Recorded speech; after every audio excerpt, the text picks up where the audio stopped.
Social media पे देख रहा था, चर्चा चल रही थी कि RS प्री का कट ऑफ क्या जाएगा। दोस्तों एग्ज़ाम हुआ नहीं और उससे पहले कट ऑफ की चर्चा चलनी शुरू हो गई। आप अंदाज़ लगा सकते हैं कि हालात कैसे हैं। विद्यार्थी जो है तैयारी कर रहे हैं, वो समस्या से भागना चाहते हैं, पलायन करना चाहते हैं, गंभीर होकर के तैयारी नहीं करना चाहते। दोस्तों कट ऑफ क्या होगा ये बहुत सारी चीज़ों पर निर्भर है। जैसे पेपर सवाल ही ऐसा आ जाएगा, रामचरितमानस किसने लिखी, वेद कितने हैं, तो आप मान के चलिए मेरिट तो 70-80% चली जाएगी। और हमेशा जैसे पिछले 4 सालों से 5 सालों से जो पेपर का जो लेवल है, तो उसे मान करके चलिए आप 50% का टारगेट रखिए मेरिट का।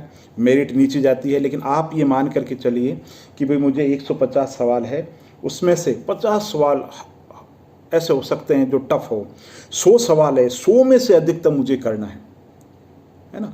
और ये क्यों सोचते हो कि कट ऑफ पे अटकना है? क्योंकि जो कट ऑफ, राजस्थानी में कहते हैं कि जो रोते हुए जाते हैं वो निश्चित रूप से मरने की खबर लेके आते हैं। तो कट ऑफ का आप मत सोचो, आप ये सोचो कि भाई 150 सवाल होंगे। 50 सवाल ऐसे हो सकते हैं जिनकी प्रकृति अनिश्चित है, या मेरा पोर्शन कोई है वो कमज़ोर है, तो मैं क्या करूँगा, मैं 100 पे पकड़ बनाऊँगा। और 100 पे पकड़ के लिए दोस्तों ऐसा आप राजस्थान जी के तैयार कर लीजिए। राजस्थान जी के में लगभग 55-60 सवाल पूछ ले जाएंगे। 15 सवाल लगभग करंट अफेयर से हो गए, तो उसको बहुत अच्छे तरीके से तैयार करो।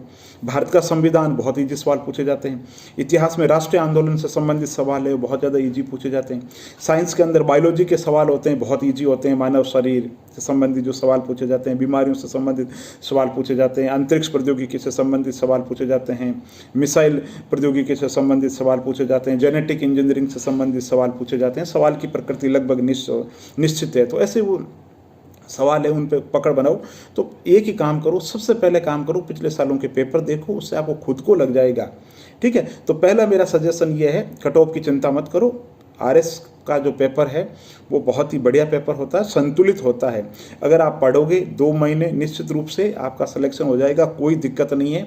जो RS के अंदर कैंडिडेट का जिनका सिलेक्शन होगा, जर्मनी जापान से आयात नहीं होगा, आप और हम लोगों के बीच में से ही सेलेक्ट होंगे, जिन्होंने थोड़ी बहुत अच्छी पकड़ बना रखी है। इसलिए ज़्यादा कन्फ्यूज मत हो। प्रत्येक जो टॉपिक है, जैसे राजस्थान जी के तो आप लक्ष्य तय कर लिया, भारत का संविधान है उसके लिए देख लिया भाई क्रॉनिकल का विशेषांक पढ़ना है, भूगोल के लिए जैसे मान लो महेश वर्णवाल पढ़नी है, और ये सब चीज़ें नहीं भी पढ़नी तय कर रखा है। राजस्थान जी के लिए लक्ष्य पढ़ेंगे, और बाकी जो है उसके लिए एक बार लुसेंट जो है उससे अपना बैकग्राउंड मजबूत करेंगे, और बाकी देखेंगे धीरे धीरे समय मिला तो उसके हिसाब से। तो लुसेंट जो है, तो लुसेंट से भी आ जाएंगे, 20-25 सवाल लुसेंट से आ जाएंगे, और बाकी राजस्थान जी के पे अच्छी पकड़ बना लो। करंट अफेयर्स जो है उससे है, उस पर अच्छी पकड़ बना लो। तो कन्फ्यूज नहीं होना है आपको। कुछ पैरामीटर है जिनके आधार पर करोगे, प्रीलिम्स में कोई दिक्कत नहीं आएगी। कम पढ़ो लेकिन ध्यान से पढ़ो, शॉर्ट में नोट्स बना करके पढ़ो, और कट ऑफ के चक्कर में मत रहो। आप अपनी जो तैयारी है, अभी अगर बहुत ज़्यादा पढ़ लोगे तो मेंस में भी निश्चित रूप से आपको बहुत ज़्यादा मदद मिलेगी। और ये कट ऑफ वाला जो रोना है ये छोड़ दो। आप तो ये सोचो कि मैं अधिकतम लाऊंगा। अगर संविधान बहुत अच्छा है तो इतिहास को भी अच्छा करने की कोशिश करो। अगर इतिहास बैकग्राउंड से हो तो आप ये कोशिश करो साइंस को अच्छा करो, क्योंकि आफ्टर ऑल प्रारंभिक परीक्षा कोई उपलब्धि नहीं है, अंतिम रूप से सिलेक्शन होना मायने रखते हैं। ठीक है, तो पढ़ो, जम के पढ़ो, चिंता मत करो, जो अपना है उसमें अपना 100% दे दो। Best of luck.